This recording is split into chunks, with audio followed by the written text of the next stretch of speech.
My name is Don Poe. I'm president of the Hood County Tea Party. And at this time, I would like for all the officers of the Hood County Tea Party to stand up and be recognized, please. The what?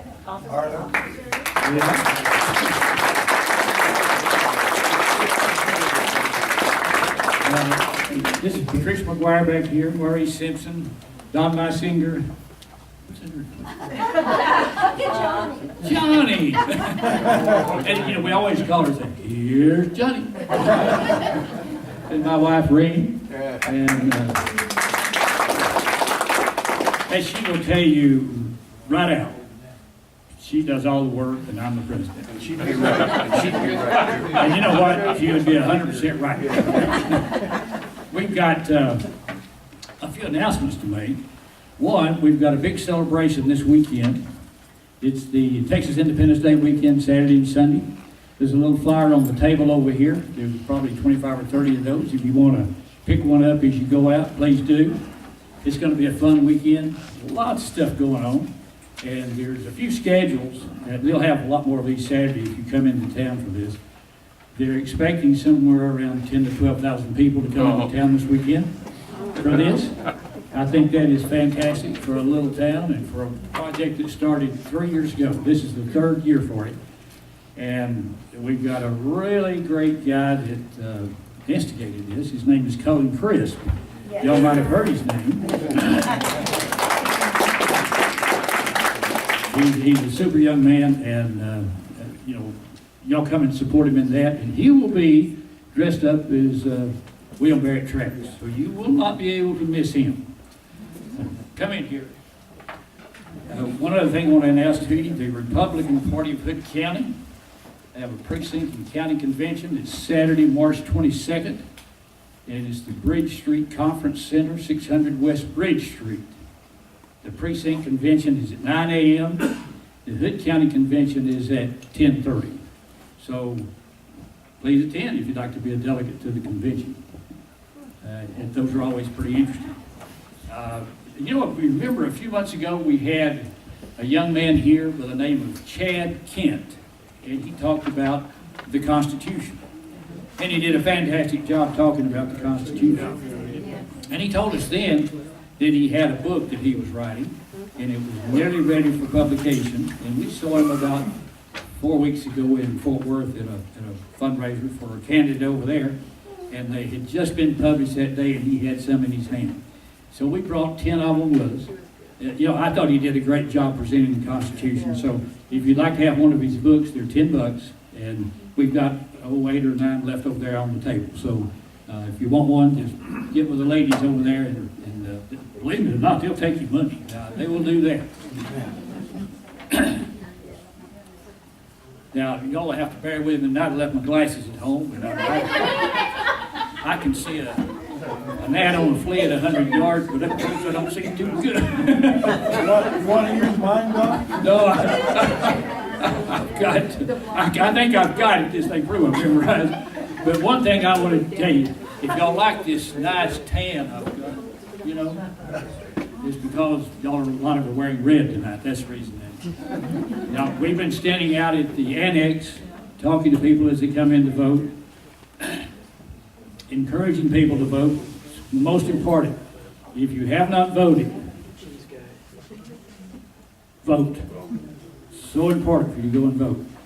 The annex will be open one more day, tomorrow, from 8 to 5. And then next Tuesday is the big election day where you can vote in your own precincts. But if you haven't voted, please make it a point to go and vote. It's really important. We always say this election is most important. Believe me, this election is important, because I think you guys got some emails this week that were kind of interesting to read. It was a very interesting read for us. So be sure and do that. At this time, I'd like to bring Maurice Simpson up for our prayer. Maurice is our chaplain. And I want to tell all of you, Jean Cochran was here just a little while ago, and most of the time she comes to our Tea Party meetings, and she is the county chair of the Republican Party. And I walked in and she looked at me and she started crying, and I thought, oh gosh, I knew I looked pretty bad, but I didn't think I was that bad. But her husband had 2 heart attacks this afternoon. So they're taking him to Fort Worth in the morning to see a heart doctor to see exactly what they're going to have to do. You know, it could be a bypass, it could be most anything. So y'all keep him in your prayers, if you would, please. Marty? Sure, we all please stand. First of all, you don't have to stand in the sun to get a tan apple. I didn't stand in the sun. Maybe you can save her brother.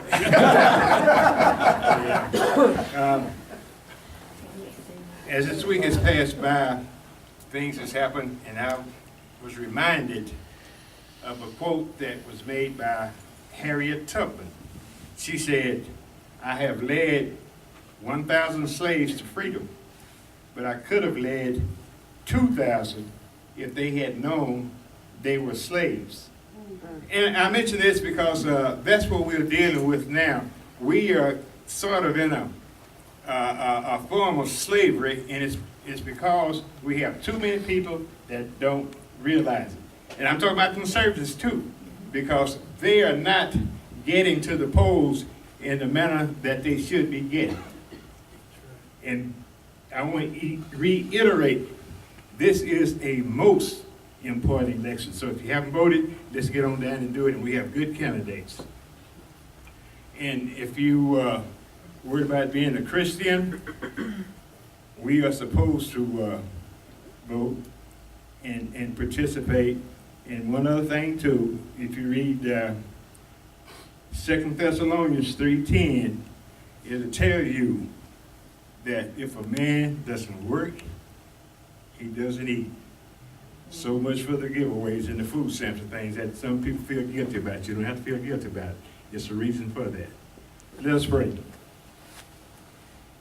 Eternal God, our Father, we come once again to give you praises and to thank you. Thank you, Father, for all the things that you've done for us, the things that you are doing, and the things that you are yet to do.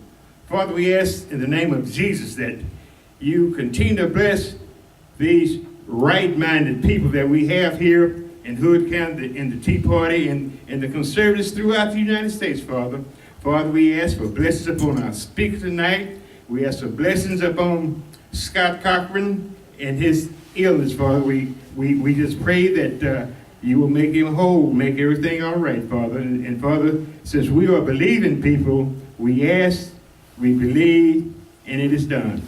So, Father, we just want to thank you for giving us this place, this opportunity tonight. We ask that you return our soldiers and sailors and Marines safely back to us at that appointed time. Father, we once again just want to say thank you. And we ask these blessings in Jesus' name. Amen. Amen. Dave, would you come up, please? Dave Eagle's going to lead us into our pledges to the flag. I'm the local cheesemaker. My name's Dave, and I'll be set up this weekend at for the Texas Independence Day celebration, so stop by and try some cheese. All together, I pledge allegiance to the flag of the United States of America and to the republic for which it stands, one nation under God, indivisible, with liberty and justice for all. Turn to your right, please. All together, honor the Texas flag. I pledge allegiance to thee, Texas, one state under God, one and indivisible. Thank you so much. And at this time, I would like all the veterans to please stand, please.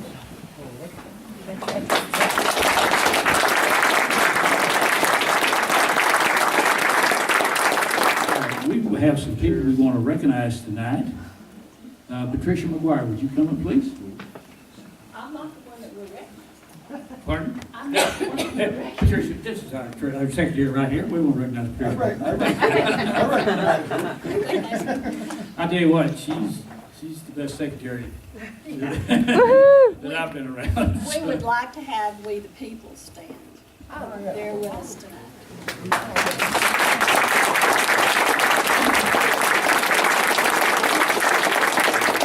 Come up here. Oh, yes, ma'am.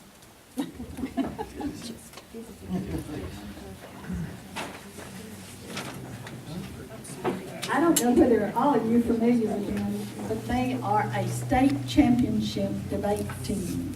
Yay. And the County Tea Party wishes to give you another check for your trip to DC for your national competition. And also, we have something for Cindy. Presented to Cindy Leatherman in appreciation for your service and dedication to the instructions for your 2013-2014 State Championship We the People teams from the Hood County Tea Party. Thank you.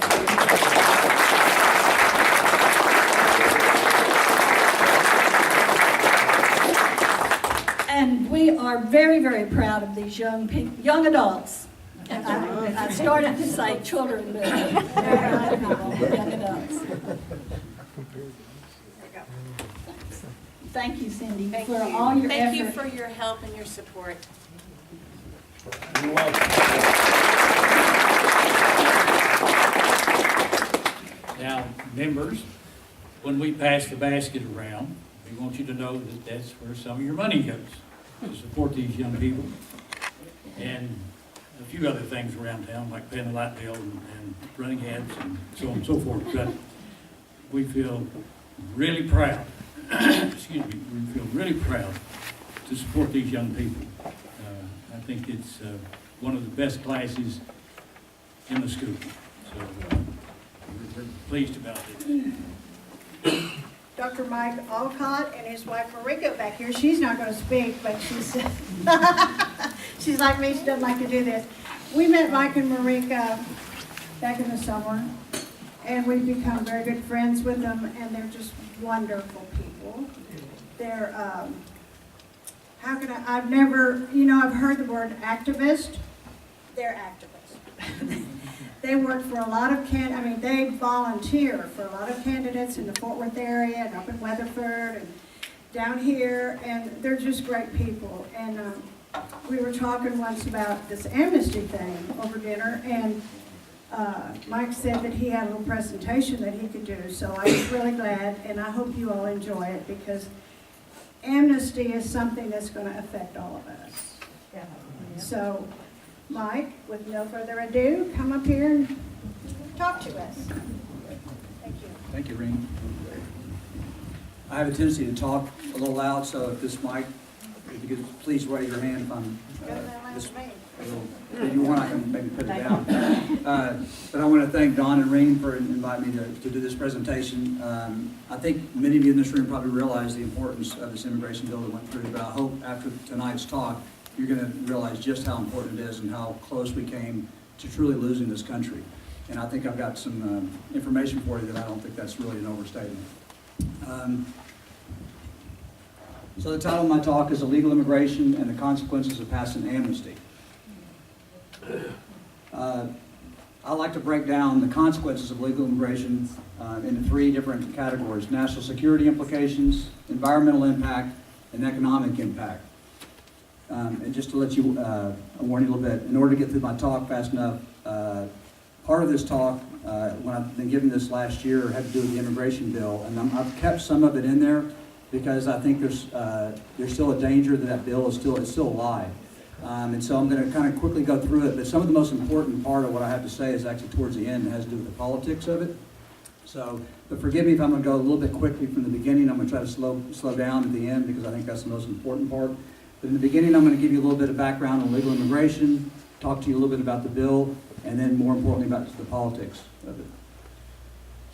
So anyway, as I said, national security, environment, and economic impact. This is the reason I first became interested in illegal immigration. After 9/11, about 9 months after 9/11, I read a book by Michelle Malkin. Has anyone here heard of Michelle Malkin? Most of y'all here? She came out with this book in 2002, and I read it, but by page 14, and I remember that vividly because I actually had to put the book down because I was so angry. I eventually finished the book, but this book depicts in excruciating detail just how incompetent our federal government is. And I think most of us in this room know this, but when you read this book, you'll be shocked at just how bad it is. Just as an example, and I don't have time to get into this, you literally could spend 2 hours talking about the national security implications of illegal immigration, but we don't have time for that. But just as one example, we all know about 9/11, but did you all know in 1993, you all know that the World Trade Center was bombed as well.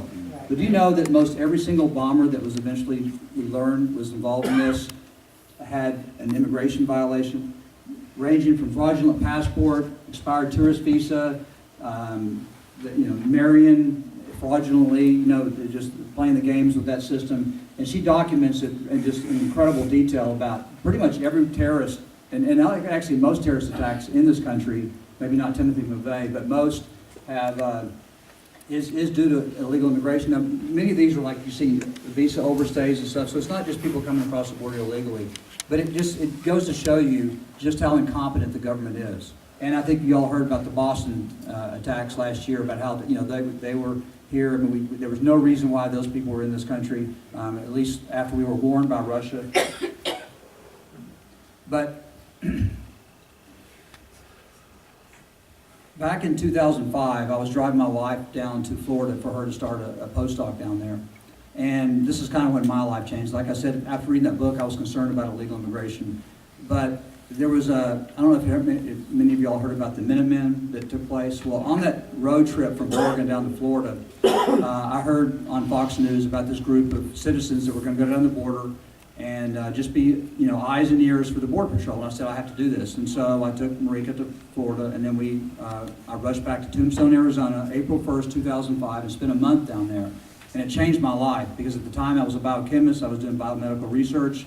But when I met the type of people that I met down there, patriots, I would consider most people in this room patriots. Most of the people I've gotten to know later that are part of Tea parties that love this country, but up until that time point, when you're in a laboratory at an academic institute, you're surrounded by liberals. I mean, just screaming liberals that don't care at all about this country.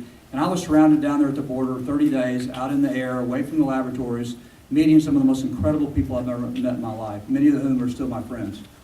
And so the reason I tell you that story is I'm going to use, and I could spend a couple hours just telling you the amazing stories that I witnessed down there, but to use some of my experiences down there just to let you know, to illustrate some of the problems with illegal immigration. The first of which, the first watch was in Arizona, but after that, pretty much every state on the southern border began border watches. Well, Falfurrias, I don't know if you all know what Falfurrias is. Oh, yeah. It's about that doesn't show up well, does it? Well, anyway, it's about 70 miles north of the U.S.-Mexican border. And what happens is illegal aliens. More light. Still can't see. Is there another light? The other switch over there.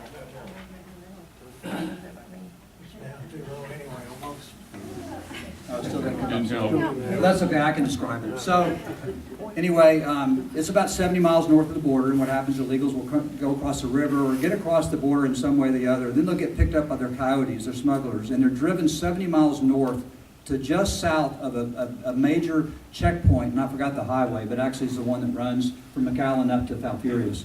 And the illegals will get out of the cars, and they will run through the ranches of all the neighbors. I mean, we're talking about thousands and thousands of acres that just get inundated every single night.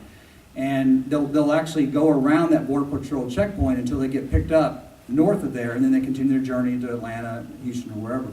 Well, I spent a good amount of time on a ranch in Falfurrias by a rancher there that is, when you hear his stories, it's just he can't even go on vacation because of what happens to his property every night. But he's found, and the reason I'm bringing this up is he's found prayer blankets, Syrian dinar, currency from terrorist organizations.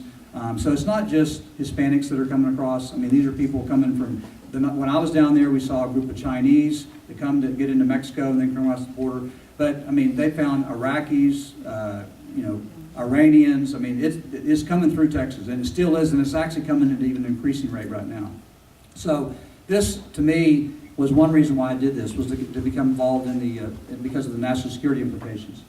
But In addition to that, environmental impact is another category in addition to the economic impact. Environmental impact, you could spend a couple hours talking about that, but the one maybe that's most relevant to here in Granbury, water. As you know, water and groundwater and surface water, you can just look outside here, is dwindling here in Texas. But despite the fact that water is going down, we also are faced with a projected 27% increase in demand for water by 2060. So think about how are we going to adjust that? What's going to happen to this lake out when you have more and more people moving in and consuming the water? And that's a serious issue. And I know in Granbury, this is maybe the 11th time I've given this talk. This is probably, y'all know this story all too well. But since I've been involved in this maybe the last 9 years, and like I said in the beginning, it was national security implications. I am most concerned now, the more I've looked into this and read about it, is the economic impact of illegal immigration. The impact is staggering. I know many of you all know some of these stories, but I'm going to give you some numbers that I think may shock you. I like to break down the economic impact of illegal immigration into 4 categories: education, health care, entitlement programs, and incarceration. Those are our 4 major categories that are we're spending our taxpayer dollars. And I'm going to use another story from the New Mexico border to illustrate the first 2. Y'all know, anyone know where Columbus, New Mexico is? Sure do. Unfortunately, that graph's not showing up very well too. But it's about 25 miles south of I-10. When you leave El Paso, you go, I don't know, about an hour. And there's a town called Deming. Maybe some of y'all know Deming. Well, in Deming, New Mexico, right on I-10, if you head due south for about 25 miles, you come to a town called Columbus, which is about 2 miles north of the border. That's where Pancho Villa started his raids back in the 1840s or 50s, something like that. This is the school year right now. Well, let me just tell you what happened today in Columbus, okay? Around 6 in the morning in Deming, New Mexico, up at the highway. And this story is about 5 years old, but I know it's worse than that. There's more school buses than that, I'm sure now. 7 school buses left Deming, drove 25 miles to the south, to the border, stopped right at the border. Hundreds and hundreds of school-age kids walk across the border unimpeded, get on that school bus, and are bused at taxpayer expense 25 miles north to get their free education in Deming. And at the end of the day, they go back.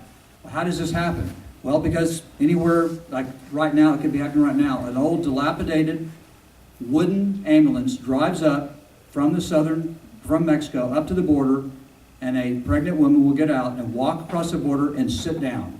Border Patrol has no choice but to call an ambulance, not from Columbus, but from Deming, 25 miles north, and at taxpayer expense, an ambulance is driven from Deming down to Columbus to pick up the woman, who's taken back to Deming, where she's given free maternity care, and now that child she qualifies for food stamps, Medicaid, and all kinds of other kinds of benefits.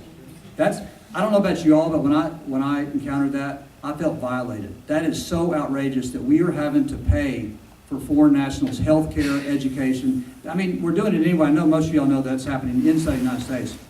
But to actually know that's happening, that's one of the most egregious examples I can think of. And it's not that it's not that I blame the children, but our government is allowing this to happen. It happens in Texas too. In 2006, Parkland Hospital did a study because, as you all probably know, this is a problem in emergency rooms. And they said, how much is illegal immigration costing us? Okay?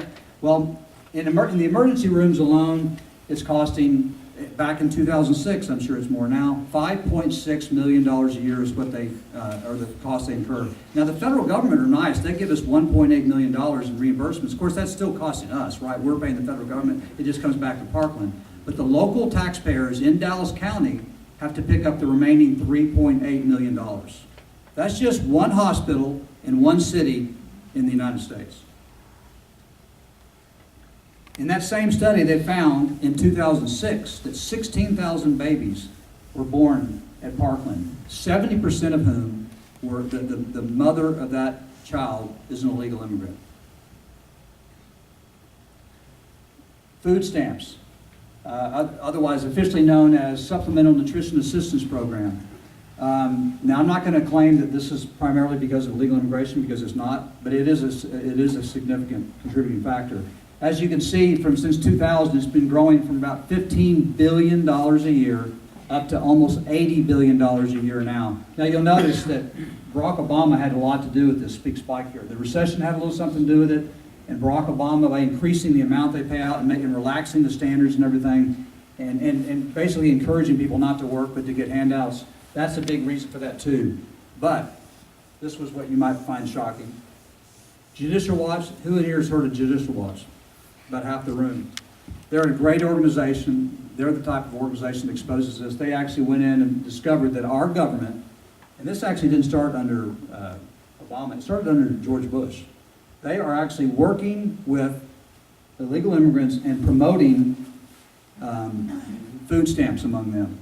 And Tom Fitton, the head of the organization, actually claimed that the USDA is actively working with the Mexican government to promote food stamps for illegal aliens. And they actually come up with flyers in Spanish saying, this is what our government is giving to illegal aliens in Spanish. You don't need to actually reveal your immigration status to get food stamps. That's what our government is doing. Incarceration, I don't have that much stats on that. I know that about 5 years ago, when you look at the federal prisons, about 25 to 26% of all federal inmates are illegal aliens. 1/4. And I don't have the cost for that, but it's a lot. Now, at a national level, how much is illegal immigration costing us? ESR did a study back in 2008, looking at revenue and taxes and spending back in 2007. They found it cost the U.S. taxpayer, out of a $3.6 trillion budget, we're spending $346 billion a year on illegal aliens. Now that, actually, I take that back. This is for both illegal and legal immigrants, okay? So we're included in that are recent immigrants to the United States. But if you recall that when you immigrate here, and my wife is an example, you have to sign papers that you're not going to be taking public assistance. But that, in reality, that doesn't really what happens. What about here in Texas? I've done this in kind of a weird way. When you see 5,000 million, that's the same as 5 billion. So education, 5 billion. English, to help them, be able to learn the courses by helping them with the English, more than $1 billion a year. University, 26 million. Medicaid, we're spending more than $1 billion a year on Medicaid, and this is just ballooning. This is the biggest growing, fastest growing aspect of our Texas budget is Medicaid, and this is one of the major reasons for that. S-CHIP, justice, welfare in general, coming to a grand total of $8.9 billion is what Texas spends because of illegal immigration. Texas, just this state. Now, the open border advocates and Karl Rove and people like that will tell you, yes, but they're paying taxes. And you'll hear the Chamber of Commerce and people like that tell you, and I'm not no knock on the Granbury City, the Chamber of Commerce, but I knew that at the national level, the Chamber of Commerce is pushing for an amnesty really big. And they're claiming that they're paying their taxes and stuff. And they are paying taxes. They're paying around $184 million in Texas, around $184 million a year in property taxes, $305 million in sales taxes, amounting to almost $500 million a year that they're contributing. So do the math. So it's costing us, the net impact is $8.4 billion a year. Okay, so now I'm just going to quickly go through this immigration bill that we might have avoided, and just to let you know just how serious this was, because I think many people in this room maybe have been against the bill, but I don't think you realize how bad this bill really was. It started, I think it's actually, when it finally got signed, because I think this slide's a little out of date, 1,198 pages, 400 waivers, exceptions, and exemptions. Does this remind you of another bill you? Yeah. It almost immediately legalizes the 11 million, and I think 11 million, I've had Border Patrol tell me too that they think that's a joke one. Has this been up here the whole time? No. Rico? Oh, I got it, okay. It almost immediately legalizes 11 million that they claim are here. I think it's, Border Patrol says it's more like 20 to 30. If you remember back in 1986, they thought it was 1.2 million. It turned out to be, under Reagan in 1986, it turned out to be 3.6. It was 3 times as many as they thought. But what many of y'all don't know, you probably heard the 11 million, but it also, this bill that we're talking about, Senate Bill 744, was also going to immediately allow the relatives, the grandmothers, and increase legal immigration, which right now is about 1 million a year, increase it to 2 million a year, and so We're talking about, over the next decade, if this bill had passed, another 22 million coming over. Now, and you also will hear John McCain and Marco Rubio promising, you remember these things, they're going to pay a fine, pay back taxes, and learn English. Do you remember that? You heard that over and over. I mean, you listen to talk radio, you heard it all the time. Marco Rubio coming on there claiming that, right? Well, here's the reality of it. There was a $1,000 fine. But tell me if you think this is actually a fine. They'd have to pay $1,000. But that money goes into a comprehensive, I love that word, immigration reform trust fund that was initially funded by $6.5 billion. In a subsequent, little bit later on, when they tweaked this more, is even more. But it actually was completely controlled by the Department of Homeland Security. Congress was not even going to vote on it. It was one of those special emergency budgets. Bam, $6 billion goes into there. Well, what do we do with that $6 billion? Well, some of it goes to border enforcement. But guess where some of the other money goes to? Some of the organizations that help pressure Obama into passing this, like ACLU and La Raza. They were going to be given right off the bat $100 million from this slush fund, and with that money, they were going to help educate the new immigrants in the process of citizenship and all these different requirements going through there. In the same time, saying, you know, those Democrats are really where you need to be. And they're doing this with Obamacare, too. The Navigators are doing that. They're taking advantage of both of these big bills to actually register voters and to continue the propaganda about the propaganda that we hear from the left. And so, to me, the fact that that money, that $1,000, was going in a fund to provide services to the illegal immigrants, like assistance, to me, it doesn't sound like that much like a fine to me. It sounds like just a way they can call it a fine, but it's actually, they get something for that. It's not really a fine. Back taxes, no. Jeff Flake, the senator from Arizona, along with his great other senator, John McCain, claimed that it's just too complicated to get back taxes. How are you going to do that? So even though they're promising that, and I'm telling you, up until the time it passed, Marco Rubio was on the radio telling us that they had to pay back taxes. No, not true. And it's in section 2101. And does it require English? It does require them to actually be taking a course, but not to actually know English. And you can see how the Democrats are going to do that. Just go sign up for the course. You don't have to show up, just sign up for it. That's basically all it took. For time's sake, I'm not going to get into the border security trigger. That's a complete joke. And I wish I had more time to talk about that, but I better get going. Like Obamacare, it gives incredible discretion. You know how Obamacare gives amazing discretion to Sebelius? Yeah. This gave enormous discretion to Napolitano and any future Department of Homeland Security Secretary. In this document, it says the word discretion 41 times, and judge or judges 73, and it mentions the secretary, meaning the Department of Homeland Security Secretary, 1,018 times. Just as an example, just in this first paragraph, this is a typical example. The secretary, and in the secretary's sole and unreviewable discretion, may waive the application subparagraph A on behalf of an alien. And you'll see here in a minute, that's like, well, if he's been convicted of rape, well, if the secretary says that's okay, she can waive it. Okay, that bypassing Congress totally. Now we know, we've seen even more since then that he has no problem doing that. Zuckerberg, isn't that the guy's name from Facebook? He's put like $1 million of his own money, at least $1 million, maybe $10 million into lobbying Congress to pass this. One of his benefits, he gets an almost unlimited number of H-1B visas for his company. Now, Amnesty, Lindsey Graham, Marco Rubio, they're saying this is an amnesty, right? Well, after the next few slides, tell me whether you think this is an amnesty or not. About 75% of illegal aliens are actually currently, right now, committing Social Security fraud. They're using Social Security numbers that are not theirs. That's illegal. If anyone in this room was doing that, we would be in prison for 5 years. On I-9, when they do I-9s, they've got to commit perjury to work. And yet, that's going to completely be overlooked if this bill was to pass. What's the I-9? What's an I-9? It's something you sign, I think, when you first start working. It's been so long since I've done it. It's the declaration that you are legal to work. Okay. Oh, it is. So it's not just like we wouldn't sign that. That is something. No, you it's Free up the employer. Yeah, it's a. Okay, They have thank you. to I didn't sign even know that. Supposedly, there's an investigation, and the employer certifies that you are legal. Okay. Well, any perjury in that case is going to be completely forgiven. And this bill, Senate Bill 744, that's passed the Senate, and like I said, still out there, and it's going to be good, I think, until this coming, next January. It authorizes the Department of Homeland Security to waive a broad number of unlawful behavior for the purposes of determining whether illegal aliens are admissible, including, so these are some of the people, because you remember they're talking about how we're not going to let any criminals get amnesty? You can be involved in gangs, gang membership, domestic violence, stalking, child abuse, protective orders, federal, state drug law. You have had crimes against drug laws. You can be a prostitute, no problem. Come on in, file an application, no problem.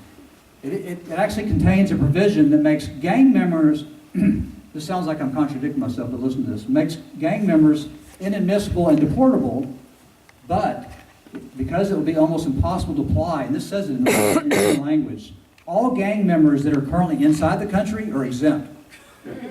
So if you're a gang member and live in Guatemala, if you decide to go home and it's time, the application time, the bill passes, then you're not going to get in. So this is how Marco Rubio and John McCain can sit there and tell you, we're not letting gang members in there. Well, in a way, it's true, but only if the gang members are living outside the United States. This is like an offense. I mean, just an affront to any intelligent U.S. citizen. See, it does not expressly punish or require the deportation of any alien who makes false statements in an RPI application. But get this, it does create criminal penalties and a $10,000 fine for a federal official who discloses information found in an RPI application in violation of law. So let me explain this.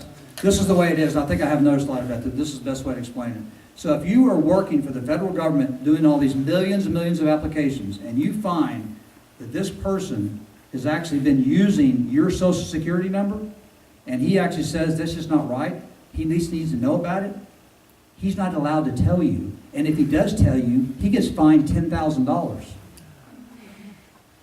How does that make you all feel? You talk about upside down. These people are committing crimes that would ordinarily, I'm talking about the average person here illegally are committing crimes. 75% of them by losing, using a fraudulent, not a fraudulent, but someone else's social security number. They should be in jail for 5 years. A federal officer that simply wants to look out for the best interests of us, who's having our identity stolen, he gets fined $10,000 if he reveals that to you.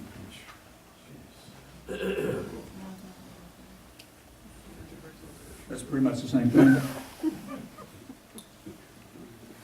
In order to make this pass, just like Obamacare, you know how the Nebraska Cornhusker kickback and everything, they had to do the same thing. Michael, the 8 people, the Gang of 8, Rubio, McCain, Flake, Bennett, Schumer, and some of them. Well, Bennett is from Colorado. Do you think it's a coincidence when he wrote this bill that the ski instructors actually get a waiver from the visa thing? Or the meatpacking industry. You know it's one of the biggest industries in South Carolina? Meatpacking. Lindsey Graham.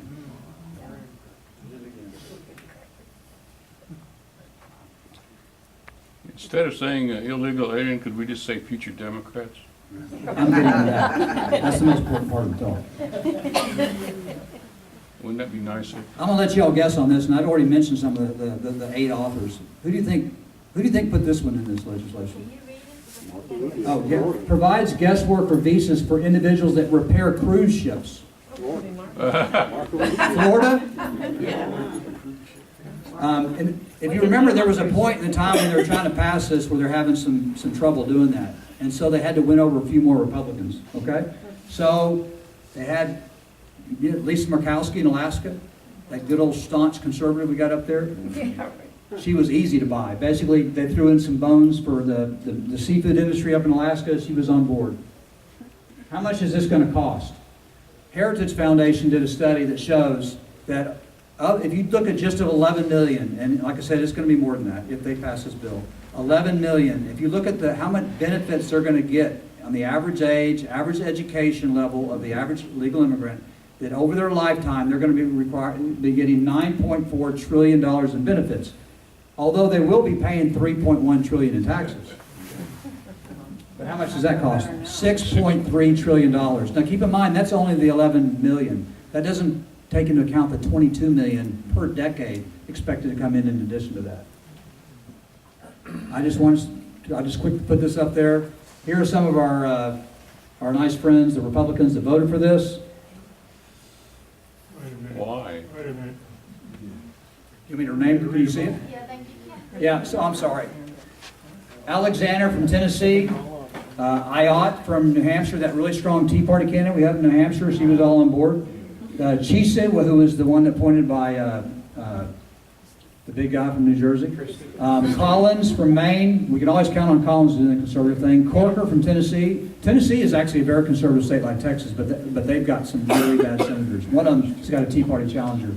Jeff Flake from Arizona, poor Arizona. They've done good legislation at the state level, and then their U.S. senators are complete sellouts. Lindsey Graham, Orrin Hatch, Heller from Nevada. I forgot to mention that he got a bone. They something about the tourist industry in Nevada, so he was on board once they gave him something. Heller from Nevada, I'm sorry to mention him. Hogan from North Dakota, Kirk, McCain, Murkowski, and Rubio. Those are the ones that voted for SB Senate Bill 44. The rest of the Republicans voted against it.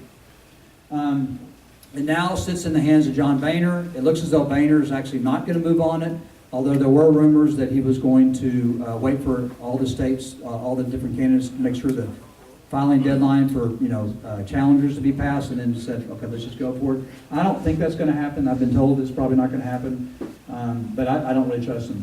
And one thing that did happen, Steve Stockman wrote a letter to Boehner right after it passed the Senate, mentioning a particular clause in the Constitution. This was the Article 1, Section 7, Clause 1, that reads that all bills for raising revenues shall originate in the House of Representatives, but the Senate may propose or concur with amendments as on the other bills. What this basically was telling Boehner was that if the Senate sent it over there, Stockman was telling Boehner, you send this blue slip back saying it's not constitutional because it involves revenue, and the Senate can't do that. And so that was actually, I was kind of encouraged when I saw that. But Reed was smarter than that. He didn't send it over. So what they were going to do is try to make the House pass something, send it over, and then they were simply going to attach this. That was the plan.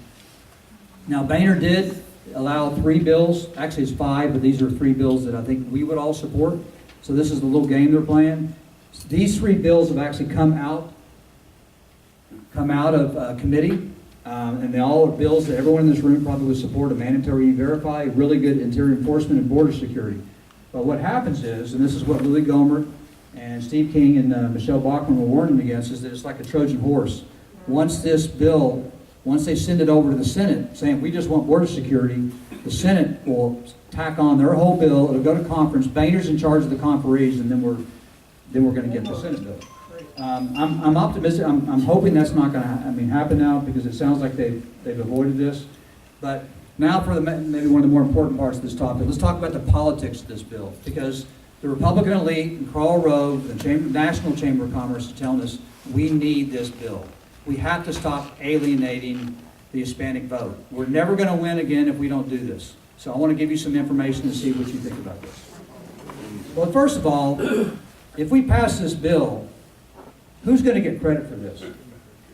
I mean, you think the Republican Party is going to get credit for it if this bill passes right now, with the media and the fact that we have a Democrat president? Or do you think Obama and the Democrats are going to? Well, let's just assume that Karl Rove is right, and the Republicans get credit for it. So I want to give Karl Rove a little history lesson. When this actually, I'm stealing this from Michelle Malkin, who was actually doing this, and the title of it is A History Lesson for Marco Rubio, but I'm directing it to Karl Rove now. In 1984, President Reagan won re-election with 37% of the Hispanic vote. 2 years later, he passes his 1986, the famous 1986 Amnesty Bill, where 3.2 million illegal aliens were given amnesty. Okay? A Republican president gave an amnesty, right? That's great. The Hispanics are like, Republican Party, yay! So what happened 2 years later when we had a Republican run for president? He only got 30% of the Hispanic vote. What's up with that? John McCain, Mr. Amnesty himself, when he ran, how much did he get? 31% of the Hispanic vote. Mr. McCain, Mr. Amnesty. Now let's look at Marco Rubio, because you would think, if you believe Karl Rove, that if Marco Rubio's up there pounding and pounding and pounding, saying we got to give this amnesty to the illegal aliens. He's not calling it that, but it's getting out there on the Telemundo and stuff. What's his data look like? Well, Public Policy Polling did 2 polls on March 28th and May 8th of last year. The reason I have April 17th is because that's the day that this bill, the Senate Bill 744, was released. Okay, that's when all the details came out and everybody started talking about it. So let's look at the numbers. For people that identify themselves as very conservative, how do you feel about Marco Rubio? 26%, March 28th. And the reason that looks low is because there's various categories there. 26% had a favorable opinion of Rubio on March 28th before this bill was announced and he started getting on the airwaves. But only 17% after all this talk. That's not surprising. I don't think anyone here is surprised about that. Somewhat conservative, his numbers went down. But here's what I want you to see. Can everyone see that one? Who can't see that? Okay. His poll numbers went down 5% among registered Hispanic voters. Think about that. They realize that, and I've heard stories too, that like on farms and stuff, they know that if this bill passes, their wages are going to go down more too. Here's another one on July 1st, like a couple months later. This is a potential, at least it was, I don't think Rubio really has much chance now, but back when this was taken, it was very reasonable. And I think most people in this room would agree this is a very potentially reasonable matchup in 2016. Rubio versus Clinton, right? Well, and this is several months after the bill passes where Rubio's become the big fan. I mean, the Hispanics love him now. Look at this. What about Joe Biden against Marco Rubio? Well, Biden didn't do as well, but Rubio, 28%. Okay? So after all that, Karl Rove says, Rubio, you got to do this because the Hispanics are going to love you. It ain't happening. So this is the next few slides are the ones I've just putting in, actually just a few hours ago. These are ones that I got from Numbers USA. And this is to address the Republican elites and Karl Rove's claim that these are Republicans waiting to vote for us. I mean, these are Republican voters. We just got to give them the amnesty, okay? So let me share some of this with you. Let me start off here on the far right column. What they did is they polled foreign-born U.S. citizens and native-born U.S. citizens, okay? The red are the people that were born, citizens that were born in the United States. And the question was, do you think schools should teach students to be proud of being an American? Right? 81% of U.S. citizens, everybody, Democrats, Hispanics, whites, everybody, 81% think that. But when you look at U.S. citizens that are citizens now that can vote, that actually were born somewhere else, that number is 50%. Okay? How about negative view of capitalism? Start over here on the right-hand side. Maybe y'all can't see this. Can you at least see, can everybody see my hand right here? Okay. So, general public, this is everybody, all U.S. voting citizens. 40% have a negative view of capitalism. 40%, which I think is still, that's kind of high to me, but I mean, you mix in the Democrats and then that's what you get. Now, conservative Republicans, like in this room, I'm surprised this still number is that high. 29% of conservative Republicans, and probably it's because of crony capitalism, they have a negative view of capitalism. But look over here. Hispanics, 55%, and that is 8 points more than liberal Democrats. 8% more of Hispanics actually think that capitalism is bad. So, even, I mean, think about that. They're even more liberal than our liberal Democrats. Big government. Most people in this room support small government. But what about the general public? In the yellow here, 41% of all U.S. citizens want bigger government, okay? And more services. What about Hispanics? 75% of Hispanics actually want bigger government, more services. And does that sound like a Republican voter or a Democrat voter to you?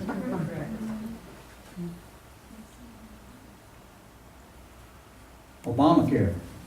Start on the right over here. Now, these numbers have come down, but when this was taken back in 2012, it showed that the general public, all U.S. citizens, 47% of people approved of Obamacare, 45% disapproved of Obamacare. I think most of us in this room know that 47% is down to 40 or 38 now. It's gone down even more. But at the time this poll was taken, 66% of Hispanics love Obamacare. And this is just one thing about, I have no idea why this article, this was an article by Eagle Forum, which is a great organization that actually, I saw some of this data we were shown, my wife and I were shown about 9 months ago, and Eagle Forum took a lot of it and actually incorporated it into a really good article, and if anyone's interested, let me know afterwards, and I'll try to give you the reference for that. But they were talking about environmentalists, general public, about 41% of people consider themselves environmentalists, but Asians, which actually is the second biggest group of illegal immigrants, are Asians, and 70% consider themselves environmentalists. Now, under current immigration law, even if this bill does not pass, the one we're talking about right now, even if it doesn't pass, this is the projected increase in the number of new voters from now up until like 2036. So it goes from we'll have 5 million more voters because of the current legal immigration and illegal immigration system going on right now.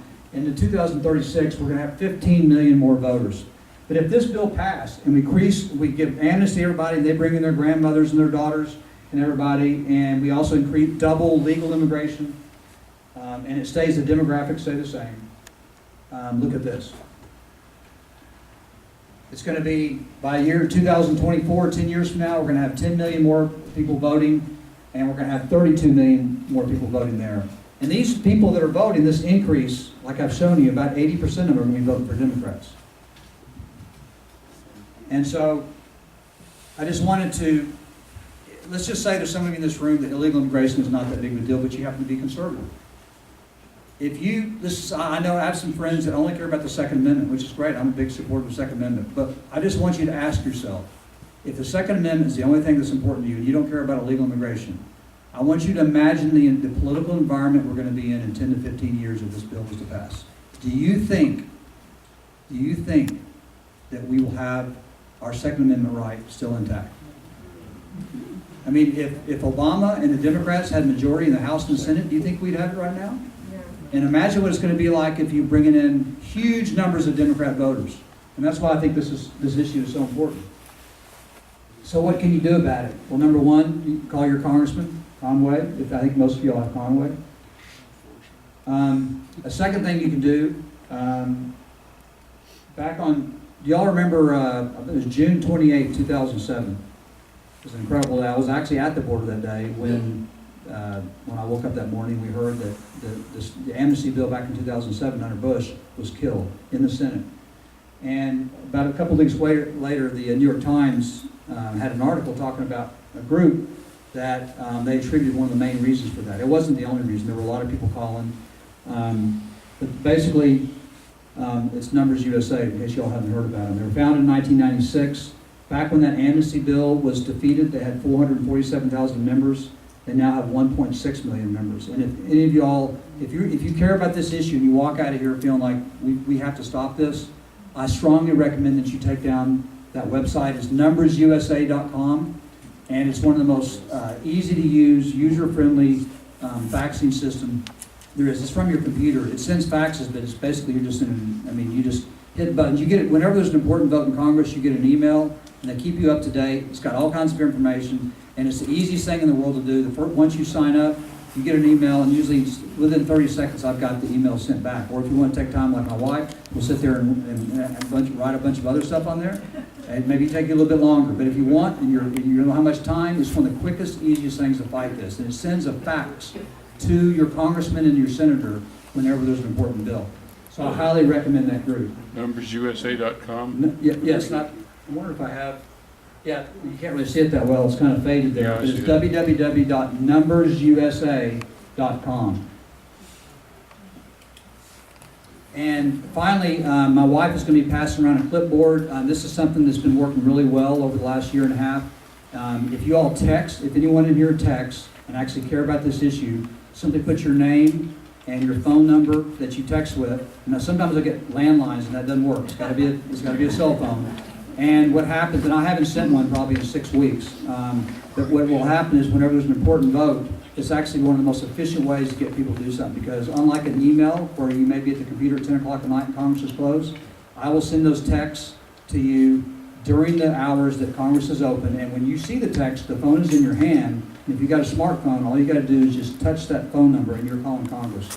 And I've had incredible response to that. People love it. I mean, I've had one person want to be taken off, like in, I guess, the 2 years that I've been doing this.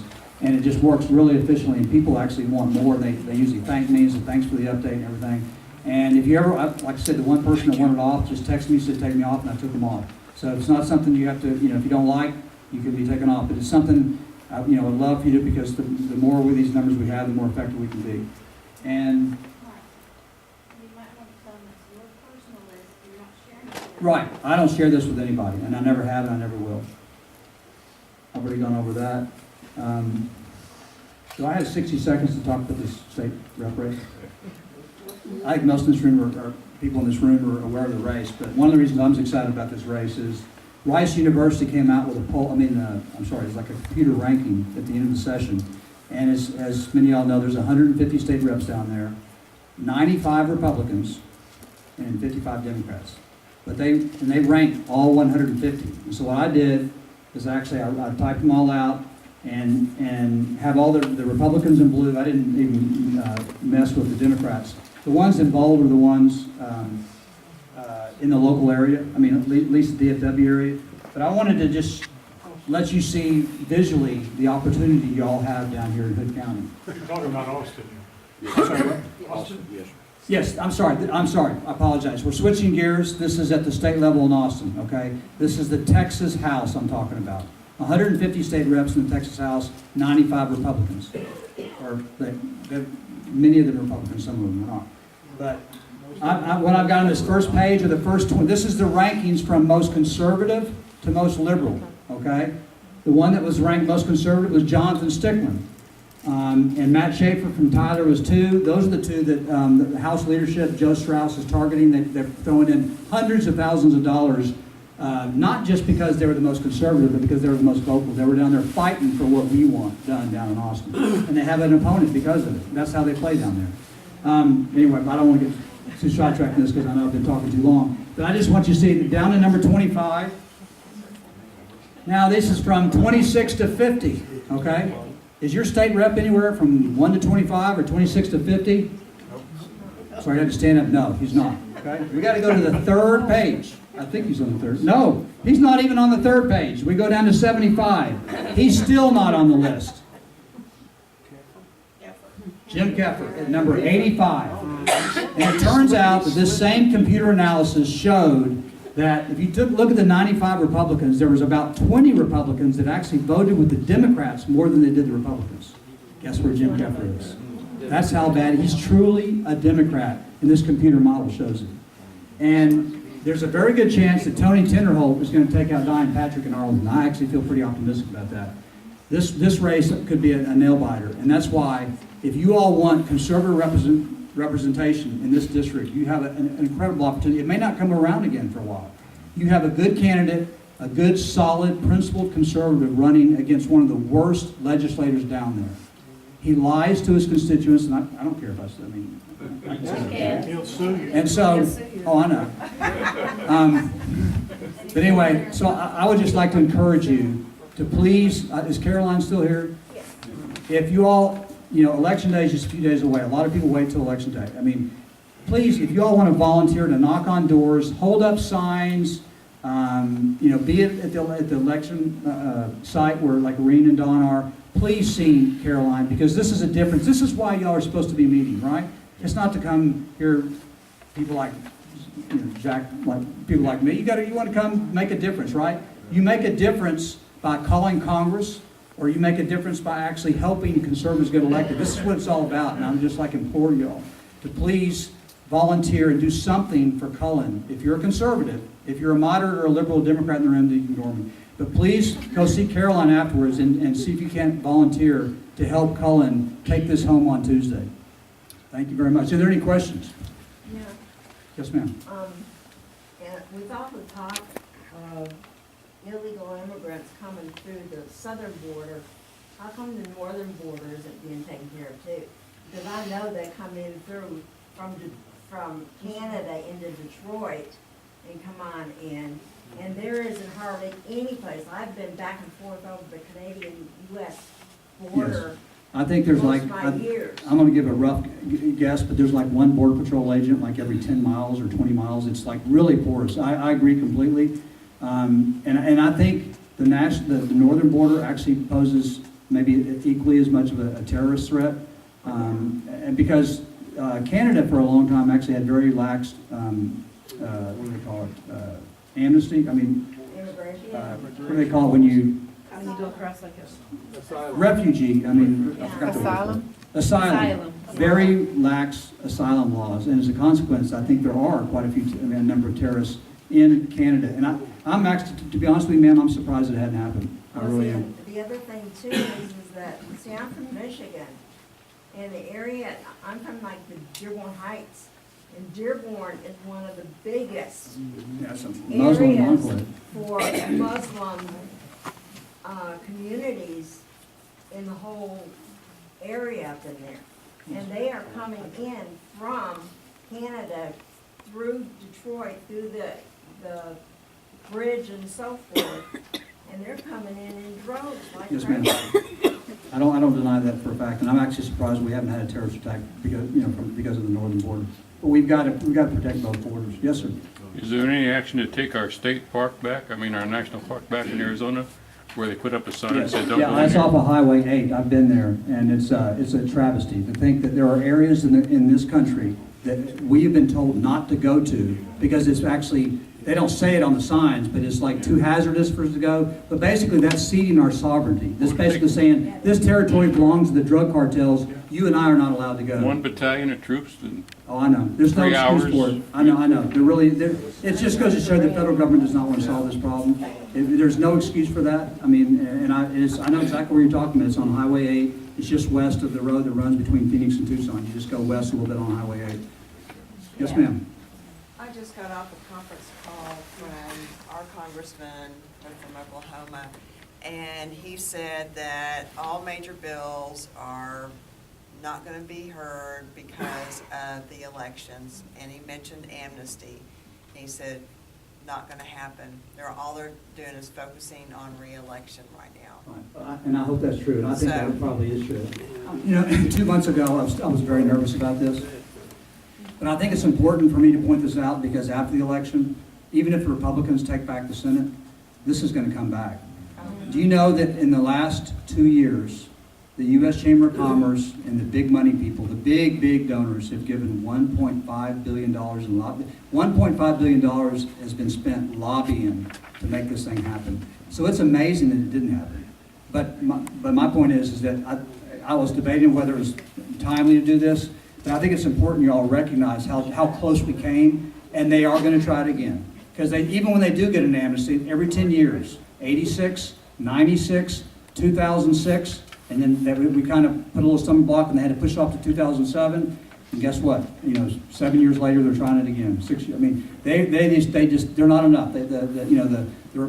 Some of these elites, the Republican elites, want the cheap labor. They want the consumers. I never hear anyone say this, but think about this. Think about if you own Wendy's here in town, and all of a sudden, and I'm not even claiming that we need to round up and throw all the illegals out. Let's just say they did start leaving and go to another state. That could be a drop in 10% of their revenue in the Wendy's. But you know what? We're paying for that. Right? This is like corporate welfare.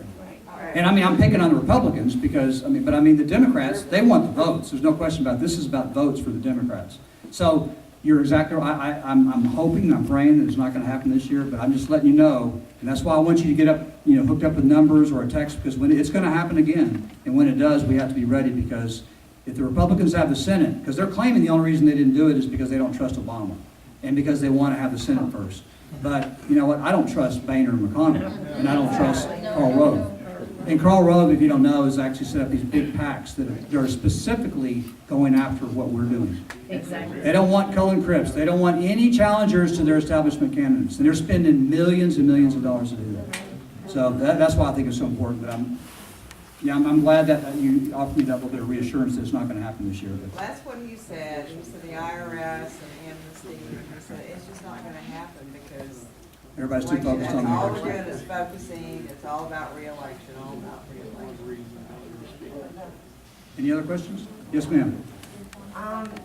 given the situation that we haven't been able to get Obama out of the White House, and we haven't been able to get anybody, that is breaking the law regularly, like Holder, out of the White House, what are the chances are that if we still can't get these folks out of the White House, and they insist on sending in troops to force us to comply, are the people that are running right now, are they willing, You running do for they have the office? guts to secede from the union? No, be more specific. Which people are you talking about? I'm talking about Holder, Obama. No, but which people are you saying would have the guts to, I mean, you talking about Ones the that are state running level or now. the national level?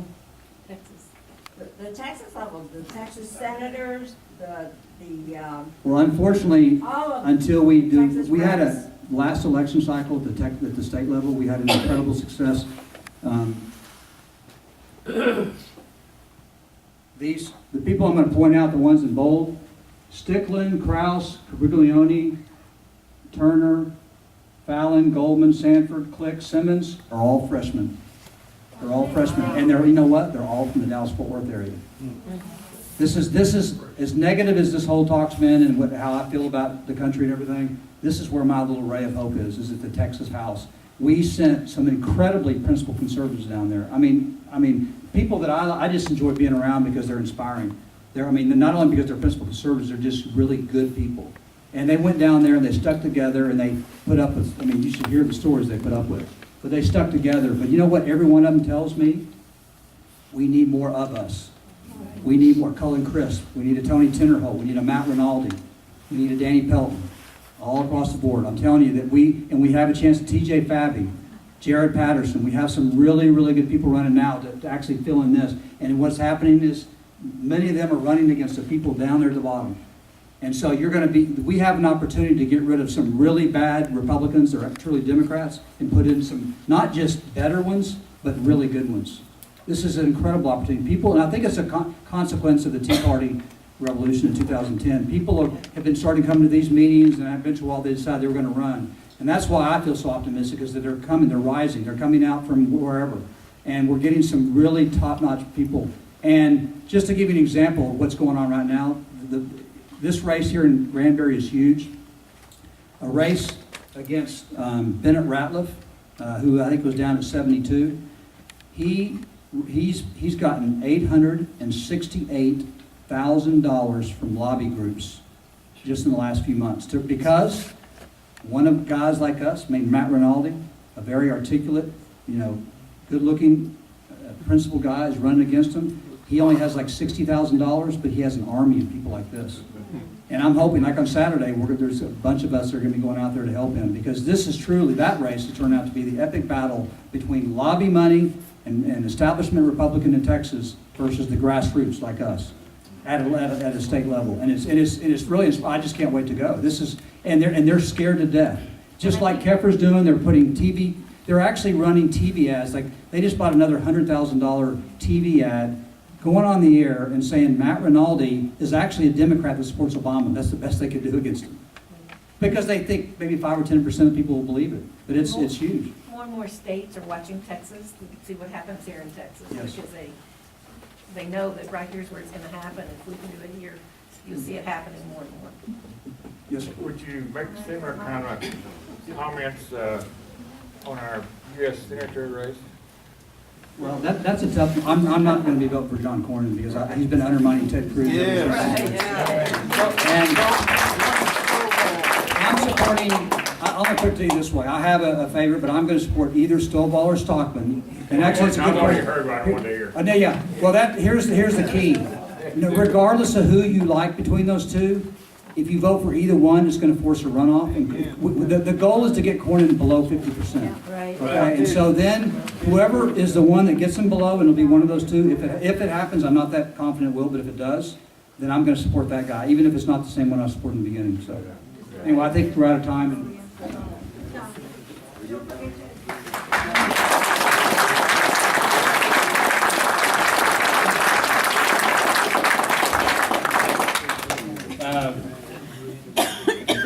The whole deal there is is to pay attention to what the hell's going on. I'll tell you, I see the fire in Mike and in us, you know, and I think we're just so disappointed in what they do and how they do it. They run over us, they don't pay attention, and they go vote the way they want to, and that's not the way it's supposed to be. But you know, the good thing about it is we can start local, and elect good local candidates, and you know what? Know them. You know, I tell you this every time. Know your candidates. Know who represents you. Contact them, talk to them, walk up to them, call them. Be involved. Now, we've had a little surprise coming on us. I knew he was coming, I just didn't know when he was going to get here. But Wade Brown came in just a few minutes ago, and he is running in the congressional seat against our incumbent congressman. So Wade, come up here.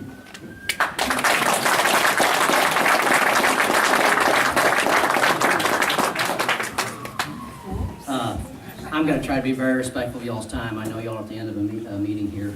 I just want to give y'all an update. Can y'all hear me okay? Sure. I just want to take a couple of minutes. Well, first of all, I'd like to introduce somebody who's really been a right-hand helper for me for the last several weeks, Corinne Ripka. She just flew in from Springfield, Virginia today. She's been a long-standing friend of our family. She is a retired Navy lieutenant.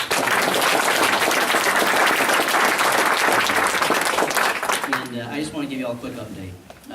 Just came in from San Angelo, so pardon the, and had a couple of stops, had stopped and met a supporter in Stephenville on the way that I had promised we'd stop and meet at some point, and he was ill the last time I went through Stephenville, so, and just last night, we completed our circuit of all 29 counties in the district. We have now, as a campaign, been on the ground talking with voters in every single county, in every single county seat, all 29 of them, and everywhere we go, we have gotten support. We do have just a couple of exceptions to that.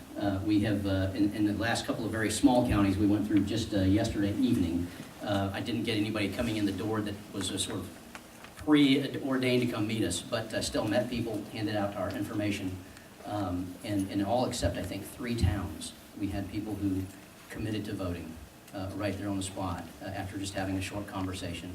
Because the sentiment that y'all feel, that no one has to give to you or talk you into, the thing that you feel and already know about the direction of our country and about our own Constitution and how much we revere it, the respect that we have for the Founding Fathers and for the true patriots amongst us.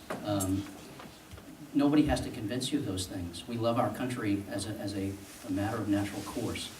And I'm experiencing that everywhere I go, and we're getting a lot of great support. So tomorrow, we're going to be back in Midland.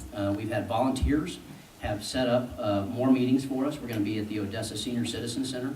After that, another completely volunteer-led thing out in Midland. I have to tell you, my most avid volunteers are coming from Mike Conway's hometown.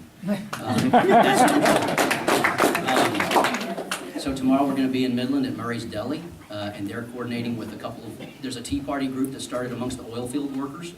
A guy in Stanton that grew up and is from Stanton, Texas, started an oil field Tea Party association out there. So they've got some roughnecks that are going to maybe show up at Murray's Deli. And so I just want to give you all a sense that even though I haven't had a big presence in Hood County this time around, we've had a couple of scheduling conflicts and things of that nature. I hope y'all are not too upset with me for not being here more often. My heart was certainly here more than once, but we really had to focus a lot of our efforts out west, and we have movement in San Angelo, and like I said, we've been in all 29 counties now. I am planning on coming back on Saturday, and during the festival, just kind of roaming around and meeting people and that sort of thing. I'm going to try to set up something at Buffalo Gap, and I'll try to put the word out via Twitter and Facebook for that sort of thing. But I just want to tell you folks, I had a radio interview out of Midland on the drive over here between May and Comanche. I thought I was going to lose him in the hills out there, but I didn't, and that's with Captain Watchdog out there on 1070 AM. And we've had numerous radio interviews, numerous television interviews that have been broadcast. We've got the Odessa American is actually, you know how newspapers can have a little bit of a bias? They're actually sort of leaning our way, which is really unusual, but it's true. I actually had the Odessa American contact us, which they didn't have to do, and say, hey, we saw that you're going to be at the Senior Citizen Center. We want to post that on our Facebook page. Now, that's the Odessa American. That's the third biggest newspaper in the district. So I just want to encourage you folks that if you're already sort of backing my candidacy, even though some of you may not know very much about me, or you just remember me from last time, or you didn't see me the last time I was here, the campaign is very much alive and well. Very much alive and well, and very much a word-of-mouth movement. We have several radio ads that are going out. We have another round that are going out right here towards the end of the campaign. We're not going to be on 660 or 820. We just don't have deep enough pockets for that. But we are going to be in every other major market in the district. So aside from that, I guess I'm making a broad assumption that most of you know my positions and my stances. I can spend a couple minutes talking about that if y'all think it's appropriate. I don't mind doing that. I guess I'll go ahead. What does it take, talk fast? I am a constitutional conservative. I'm running on the Republican ticket against Mike Conaway. I ran against him in 2012 as well. I want to tell you what happened in 2012. In 2012, we ended up with a three-person race, okay, with another fellow, Chris Yantz, and I can tell you that Chris Yantz, he supported the campaign today when I was in San Angelo because I forgot my wallet. And so when I got out to the San Angelo Country Club today, I had to call Chris and say, "Hey, Chris, I don't need a government bailout, I need a buddy bailout." So Chris Yantz came down and helped me out today. But we had a three-way race last time, and I was fresh off of active duty. I've been off of active duty for less than 30 days. I'm still in the Marine Corps. Everybody keeps thinking I'm retired, but I'm not. As a matter of fact, I'm leaving for Africa in 3 weeks, and I'm going to go do an assessment of an exercise out there, the logistics portion assessment of the exercise. But in any case, I want to let you folks know that I'm committed to the Constitution, and that we have currently a representative who is content, apparently, to cave in when the stakes get really high, and vote for additional debt. Additional debt, that translates into additional government. And that's not just against Tea Party conservative constitutional principles, that's even against our own, even against the Republican Party platform. And for those of you who haven't read the Texas GOP platform, I'd encourage you to do so. It calls for things that you may not be aware of, like doing away with the Fed. That most people think that's purely libertarian position. It's not. It's actually in the Texas GOP platform. The Texas GOP platform actually calls, I'm not trying to sell you on the Republican Party, I'm just telling you I'm not ashamed to run as a Republican because it actually uses the word impeachment when it talks about a president striking a nation without a declaration of war. It says the appropriate response to that is impeachment. So we have a lot of work to do. I hope that gives you a little bit of an idea. I'm not going to do the whole big biographical thing because again, it's been a long meeting. I would like to take at least one or two questions if we can do that. For those of you who just have basics or want to know where I stand on an issue, can we do that, Don? Sure. Yes, sir. All you have to know is that Conaway supports John Boehner. Yes, sir. Yes, sir. And of course, that question was posed at the candidate forum here, and I was grateful for that question. It was a good question. Anybody else have any questions or comments? I have a simple question. Yes, sir. We're looking for signs and can't get them, yard signs. Yes, sir. I've actually left some at the Republican Party headquarters the day that we had the candidate forum. I wasn't able to announce that. And you know, I can tell that Jean Cochran, I think she's doing a great job. You know, and what a difficult job she has to try to remain neutral. But so she, you know, I wanted to announce, hey, signs, and we're going to be down at Buffalo Gap and that afterwards, but in order to maintain neutrality. But we do have signs down there. I've got some signs with us this evening. I'm sorry for the limitation. We actually didn't get signs till about, I guess, 3 weeks ago. They have been going out pretty rapidly, and we're down to our last few, but I'll be more than happy to leave them here with you guys if there are sufficient numbers of you. I do have to save one for the gentleman I just met in Stephenville who asked for one, you know, a week or two ago, but I've been in West Texas so much I haven't been able to get it to him. So, thank you, sir. Thank you for that. Thank you so much.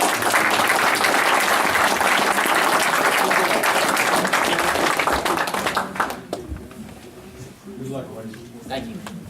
Well, that was good. He did a magnificent performance at the debate. And the ones who were there, he really stood up and said how he felt about things and what he'll do. So that's what we like. So we thank all of you for being here tonight. It's been a very good meeting. See my wife coming this way. Must be something else I forgot. I just wanted to tell you that Raphael Cruz will be here for this Texas Independence Day, and he'll be the keynote speaker Oh, at wow. noon on the square. So y'all try to come and hear him.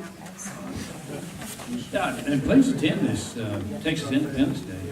This will be a fun weekend. There's going to be everything from blacksmiths to Indians, cowboys, to all that. There's all kinds of chuck wagons, and, you know, button busting and a bull riding and all that fun stuff. Boat rides? Yeah, yeah. Well, the blood wing. Thank y'all for coming tonight. We really appreciate this.